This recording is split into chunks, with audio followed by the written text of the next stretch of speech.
Hello everyone. Today we're going to be reviewing a cybersecurity related research paper. Shri, Ben, Alex and I will be summarizing the paper's content and discussing the findings and limitations of their research. The paper assigned to us was titled An Empirical Assessment of Security Risks of Global Android Banking Apps. The paper focused mostly on investigating the detection and possible causes of security weaknesses in mobile banking applications. The authors started by looking at existing open source tools that could be used to audit applications for vulnerabilities. The paper then went on to detail the development of Alcera, a tool made by the authors that was used to collect security weaknesses in banking applications. The research consisted of an empirical study conducted using data collected from Alcera. This study was used to determine the security status of mobile banking applications as a whole. The main motivation of the study, according to the authors, was to identify the gap between academics and banks when it comes to understanding weaknesses in mobile banking applications. By doing this, the research team aimed to help improve the privacy and financial security of the users of said apps. The research aimed to first, gauge the ability of existing tools to detect data-related security weaknesses in the context of mobile banking. Based on the limitations of existing tools, they wanted to design and develop Alcera, short for Automated Security Risk Assessment. This is a system that was used to detect data sensitivity-related weaknesses in banking applications, based on a security benchmark designed by the authors. To do this, it utilized the combination of static analysis and sensitive keyword identification. Using data collection from Alcera, the authors then planned to investigate the current security status of the mobile banking ecosystem. The authors referenced a lot of prior research that had been done on security in banking applications. However, they did mention that most existing studies used manual analysis, which made them a lot more prone to bias, either from the authors or the subjects of the studies. Another limitation of studies is that they mostly focused on small-scale banking applications. While helpful, these studies were unable to provide an accurate representation of the entire mobile banking ecosystem. The authors found no existing papers that performed studies on large sample sets of applications. The authors also looked at a number of existing analysis tools and found many limitations in their effectiveness for this research. Firstly, all existing tools were focused on security weaknesses in generic applications, not banking applications. This leaves a lack of focus on data sensitivity-related risks, such as data leakage. The authors felt that it was important to focus on these risks, as they are critical to the security of banking applications. Secondly, existing tools mostly used syntax-based scanning to detect issues. Since syntax-based scanning cannot verify the flow of data, it can lead to a lot of false positives when tested against applications. There was a lot of potential there to develop a tool that used different methodologies to analyze applications. Now I'm going to hand it over to Shri to talk about the claimed improvements the paper had over previous work. Thank you, Saif. Hi there, my name is Sriniket and I'll be talking about the claimed improvements and contributions of the paper compared to previous work done in the field of bank application security. One of the major weaknesses of previous studies conducted is that they tend to focus on small-scale banking applications. Additionally, the data set used in these studies is relatively small. For example, in 2015, a paper authored by Bradley Reeves only reviewed 7 applications as a part of its study. Therefore, the conclusions drawn in these studies tend to be biased and cannot represent the security status of the entire banking application ecosystem. This paper significantly improves in that area and records over 2,000 weaknesses in 693 banking applications across 83 countries. This includes apps from major banks such as HSBC and different regional variations of the same banking app such as HSBC's China, Hong Kong, and UK apps. By analyzing such a large dataset, this paper is able to make new conclusions, such as the banking applications in developed countries having on average fewer weaknesses compared to those in developing countries. These conclusions could not be made in previous studies due to the use of smaller datasets, and thus this paper helps provide a holistic overview of the entire banking application ecosystem. In this paper, the results generated by Coursera are obtained in an automated and large-scale fashion. Security risks in Android apps have been previously identified using off-the-shelf services such as Qhu 360 or open-source tools such as Androbugs, MobSF, and Quark. However, these tools usually aim to detect weaknesses in general applications and are not specific to banking applications, whereas Coursera is designed to analyze banking applications in particular. Additionally, the existing tools usually use syntax-based scanning and thus cannot actually verify the data flow through the application. This results in these tools reporting a large number of false positives, which are not related to the leakage of sensitive data. Sensitive data includes information such as the username, password, and PIN of the account holder, whereas an example of non-sensitive data would be the menu title of the application. To minimize false positives being reported, the team behind Coursera has created a keyword database by extracting strings from these 693 applications and filtering them according to the core services of banking apps such as login and payment. Password is an example of such a keyword, and different variants of the same word have also been added to the database. Variables are extracted from the user input and data display components and are matched with the keywords from this database. If a match is identified, then these variables are marked as sources of sensitive data. If this sensitive data then flows into a code point where unauthorized users can access it from either the local storage, external storage, or logging output, it is identified as a sink of sensitive data. A source and sink pair is seen as a vulnerability, as sensitive data originating from the source can be accessed by unauthorized users at the sink. This way, Coursera leverages data flow techniques to accurately detect vulnerabilities in banking applications compared to the previous research conducted in the field. The use of sensitive data detecting techniques and keyword matching makes Coursera significantly faster and more accurate than existing tools at detecting security risks in banking apps. 60 banking apps were randomly selected for a comparison between Coursera and existing open source and off-the-shelf risk analysis tools. Coursera outperforms these tools in both precision and time cost, achieving more than 98% precision in a mere 1.6 minutes per app. As you can see, it also successfully detects a greater variety of weaknesses compared to other tools. Coursera aims to minimize the influence of dead code, as vulnerable code which is not reachable during execution is not an active security risk.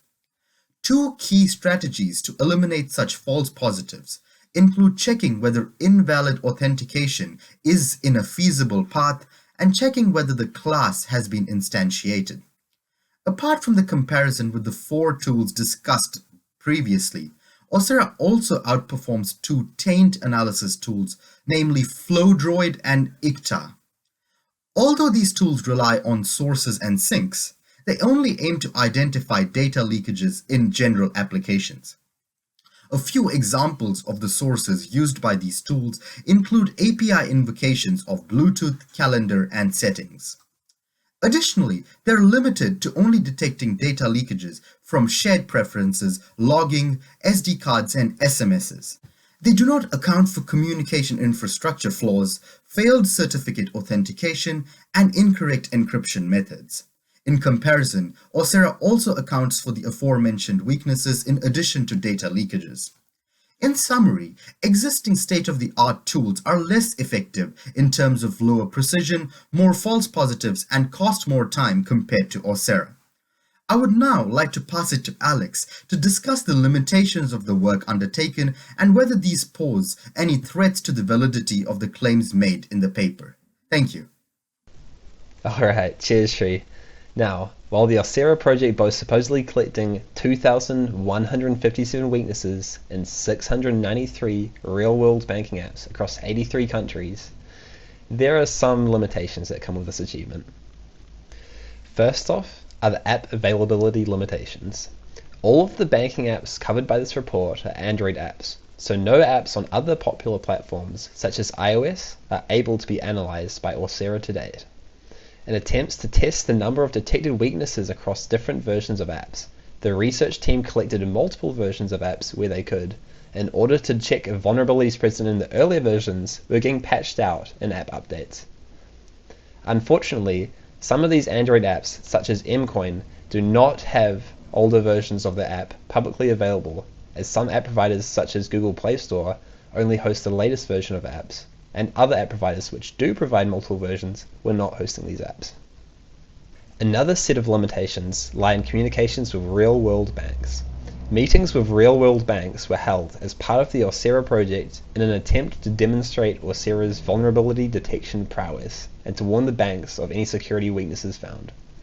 According to the authors, during communications with these banks, it was found that the 7 banks they talked in depth with held different mindsets towards assessing the severity of weaknesses and setting security goals. This may indicate that Aursera may be holding apps under a very high level of scrutiny and demanding standards that are infeasible for some bank software teams to handle as they currently are. This issue is likely the result of differences between the priorities of higher-up executives in the bank and those of the Aursera research team. In favor of Aursera, another limitation of note is that banks may decide not to disclose confirmations of weaknesses to third parties, as such weaknesses may be considered to be confidential and/or a PR disaster. This means that the papers reported 21 banks that replied and confirmed weaknesses are likely to be a subset of the actual number of banks that have apps with weaknesses. The final lot of limitations focus on problems concerning Aursera's reported accuracy. Aursera's analysis is made up of 3 phases. The first of these phases begins with sensitive data tagging, during which the Aursera attempts to match certain pieces of code such as strings from user inputs and the data from servers displayed on UI pages with different keywords from their own keyword database. This database helps Aursera identify sensitive data variations of spellings such as the full string password and abbreviations like PASSWD. This keyword database was intentionally limited to only 70 words, which has both upsides and downsides.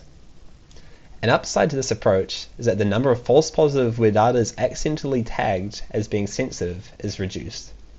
Same going for ambiguity between sensitive and ordinary words. However, using this approach, the analysis may miss other sensitive data due to certain keywords being missing from the database. This system of tagging data based on a keyword database makes the whole outcome of the analysis heavily dependent on how programmers named certain elements. It could create situations where programmers name elements differently from the conventional approach, for example, using the name login rather than password, resulting in that data not being tagged as sensitive if their variation is not in the keyword database, thus creating a false negative. Additionally, the only keywords being considered at this point are English and Chinese.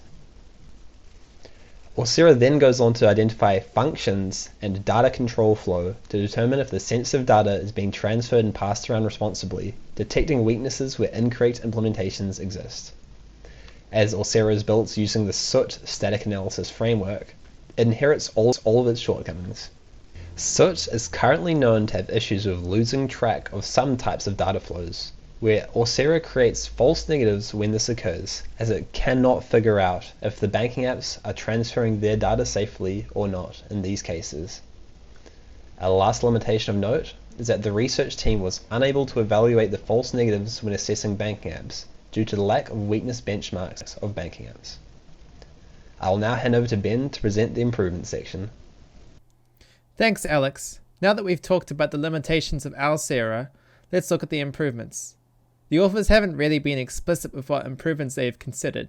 However, their thoughts relate to the sensitive keyword database which is involved in the first phase of Aursera. One of the statements was, in the future work, we may extend the language types.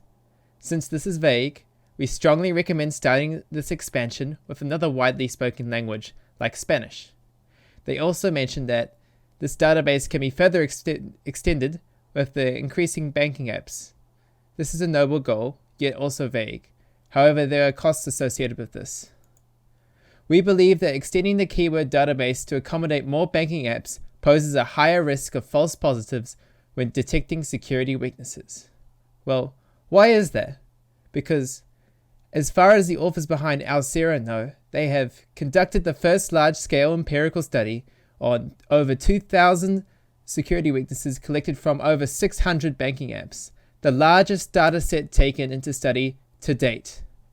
There are two takeaways from this. 1. With such a large scope, there will naturally be more false positives. 2. As trailblazers in this field, the authors have had to employ their own strategies to help reduce these false positives.